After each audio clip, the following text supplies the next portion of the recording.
Então, vamos às perguntas. Os modos contemporâneos de inclusão escolar, um estudo de caso múltiplo em escolas da Paraíba, é o tema da sua tese de doutorado. Discorra para os nossos telenautas um pouco sobre sua pesquisa, que também ocorreu na Escola Francisco de Assis, que foi por muitos anos uma obra social do Grupo Espíritas Os Sirineus do Caminho, que acolhia crianças, adolescentes e jovens com deficiência. Boa tarde a todos. Primeiramente, muito obrigada por esse convite. Estou muito honrada, né? E poder falar desse trabalho, desse meu livro, apesar de não ser um livro espírita, mas como foi desenvolvido parte do trabalho, não é, em uma escola que era ligada aos Sirineus do Caminho, um centro espírita, que eram as obras sociais. Então, é com muito prazer que eu venho falar dele, falar desse trabalho, mesmo como eu falei, né, mesmo sendo um livro científico, não é, mas foi um trabalho muito, muito interessante. Resumidamente, eu fiz o meu doutorado em Ciências Sociais na Universidade Federal de Campina Grande, que é a minha universidade, em Ciências Sociais. Então, a parte da pesquisa, eu fiz um estudo de casos múltiplos, ou seja, duas escolas, não é? Uma em Campina Grande e a outra em Cajazeiras. Não é? A escolha pelo Cajazeiras foi pelo eu já tinha tido por conhecer a escola que faz um trabalho que fazia, né? Que ela não existe mais, infelizmente, né? É surpreendente.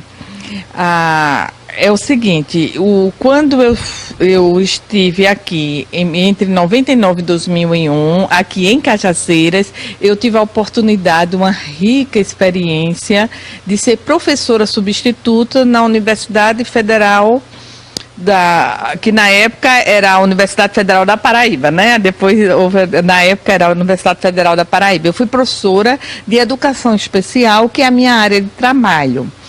Então, eu era professora substituta, mas também eu era professora do Estado da Paraíba. Então, o meu emprego do Estado, eu fiquei à disposição da escola, né, Francisco, era a Escola Especial Francisco de Assis. Então, eu trabalhava um período lá e outro, né, na universidade. Quando eu cheguei, eu fiquei, como é bem minha área isso, né, eu fiquei encantada com o que eu vi. Porque tinha as crianças, né, as crianças especiais matriculadas, né, tinha lá vários tipos de deficiência, né, tinha a deficiência intelectual, tinha crianças surdas e paralisia cerebral, eu me lembro que tinha, e também tinha algumas crianças, que eram 4 crianças, sem nenhuma deficiência, né, o que nós chamamos, não é, que antes a gente chamava a criança ditas normais, né? Para deixar claro que a criança não tinha nenhum tipo, né?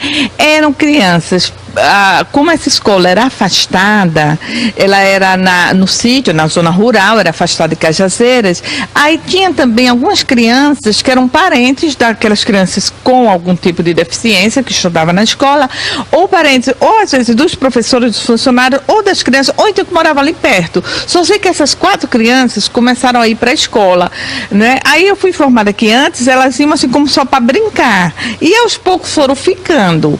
Então eu fiquei assim encantada quando eu vi, por causa da naturalidade da convivência com aquelas crianças, visto que na época eu já era pesquisadora, né? Já trabalhava com a educação inclusiva, que já é a história que eu posso até falar um pouquinho dela antes, né, da minha história sobre a educação especial. Só um parênteses antes de eu continuar, eu fiz psicologia, não é? Então, quando foi nos últimos, eu terminei faz muito tempo, eu terminei em 84, né?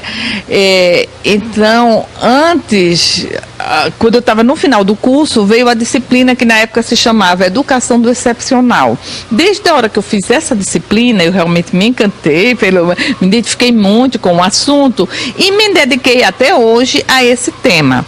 Então, com a inclusão, eu me dediquei, a meu primeiro contato foi ainda nos anos 90, entre 90 e 91, que quando eu estava no final já do meu mestrado, Então eu tive a oportunidade de estudar na França. Só que chego lá, na França, eu fui fazer um estágio em psicopatologia da criança na Clínica Centênio, ou seja, em um hospital, em um hospital que tem o setor, de psiquiatria infantil, então eu fui lá. E nessa experiência do hospital, eu tive contato com uma escola que estava aberta as inscrições, selecionando professores para uma experiência nova na época, que se chamava a classe de integração. As crianças foram tiradas das escolas especiais, alguns autistas, e colocaram na escola regular, e estavam contratando professores. Para resumir, eu mesmo estrangeira, eu consegui esta vaga. Então foi uma experiência muito rica, foi o meu primeiro contato. Então, só que na época não existia esse nome inclusão, tá? Era integração. Então, eu fui contratada para fazer a integração das crianças autistas com as crianças sem nenhuma deficiência, as outras crianças, sem deficiência, na escola, que era uma escola regular. Então, foi o meu primeiro contato.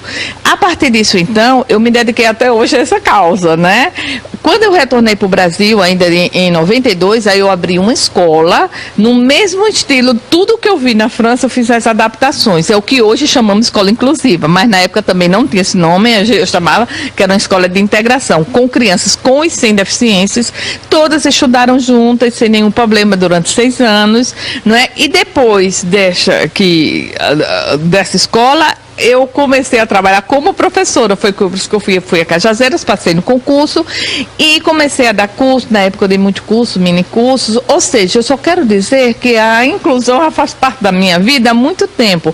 Então, quando eu cheguei em Cajazeiras e me deparei com essa experiência, então eu fiquei realmente encantada com o que eu vi.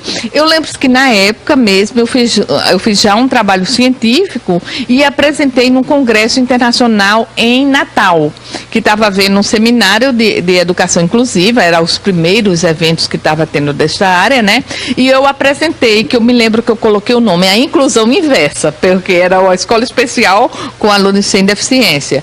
Então eu me lembro que esse trabalho foi publicado, no ANAS, era um evento importante, como eu já falei, internacional, e foi o primeiro passo que realmente eu registrei desse trabalho magnífico, que aos olhos, assim, parecia uma coisa bem simples, mas aos olhos de qualquer pesquisador, uma pessoa da área, via a preciosidade, vamos dizer assim, apesar de ser um termo científico, Então, passados muitos anos, eu retornei depois de Cajazeiras, eu fiz concurso para a Universidade Federal de Campina Grande, que aí depois ela ficou sendo, em 2002, eu fiz para o concurso para ser professora de educação especial, ou seja, eu continuei trabalhando com o mesmo tempo e tive a oportunidade depois de entrar no doutorado em Ciências Sociais, como eu já falei, que foi na minha universidade, para trabalhar com a inclusão.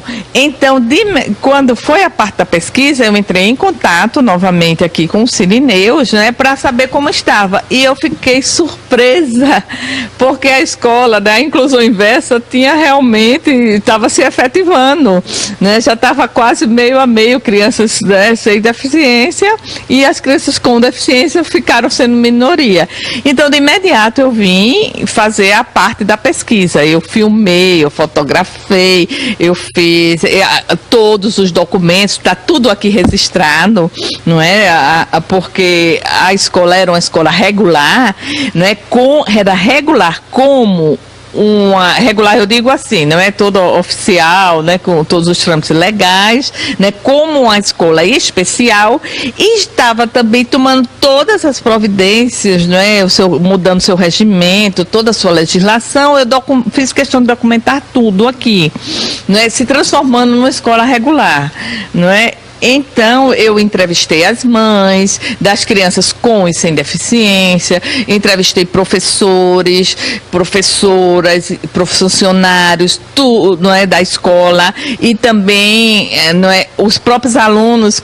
Então, eu registrei tudo aqui Como eu também fiz o estudo de caso de uma escola em Campina Grande, que é uma escola regular, que já está, não é, aceitando, que tinha já algumas crianças com deficiência matriculados, eles tinham a sala do AEE, né, que é a sala de atendimento educacional especializado.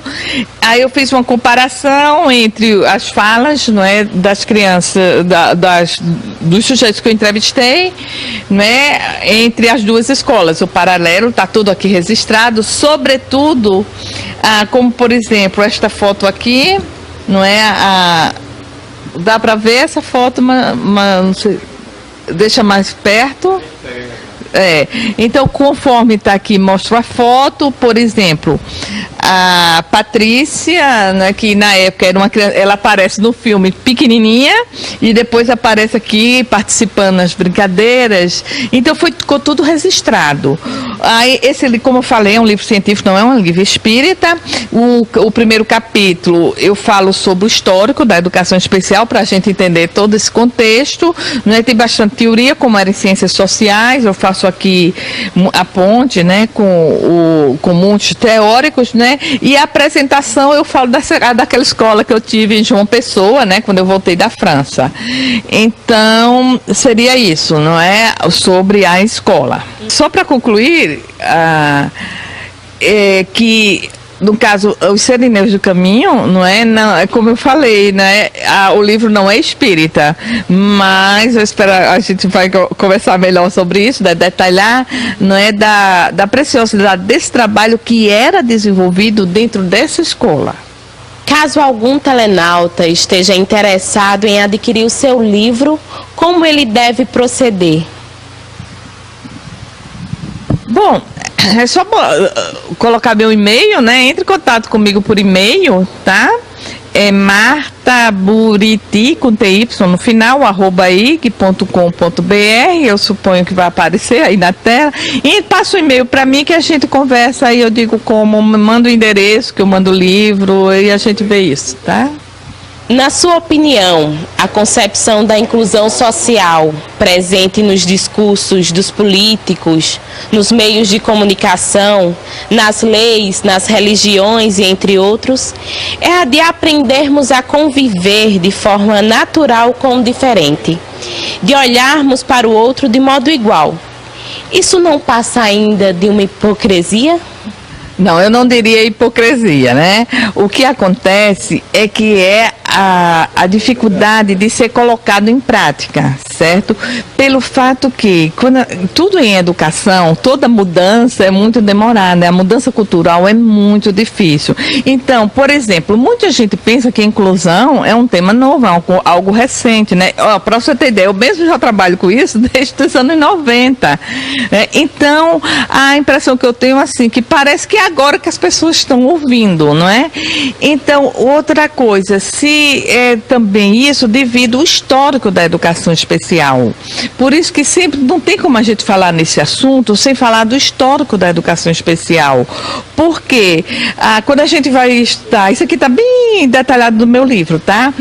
Nas fases da educação especial, então sabe que era a fase de exclusão, essas pessoas eram muito excluídas da sociedade, né, muito afastadas pelo não é um processo histórico.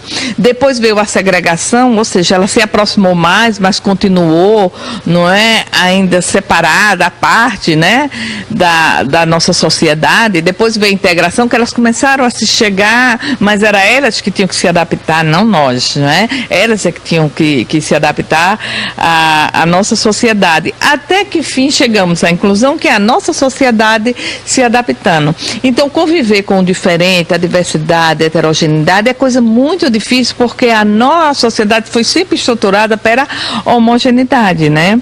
Então, com isso, fica muito difícil essa mudança, não pode ser rápida. Acho que já avançamos muito, mas há muito o que fazer. Há muito o que fazer. Então, não é só nas leis que vai resolver se a gente não fizer um trabalho de conscientização. Por outro lado, já é um progresso muito grande estar nas nossas leis. Então, eu acho que estamos nesse processo de mudança e não podemos retroagir de jeito nenhum.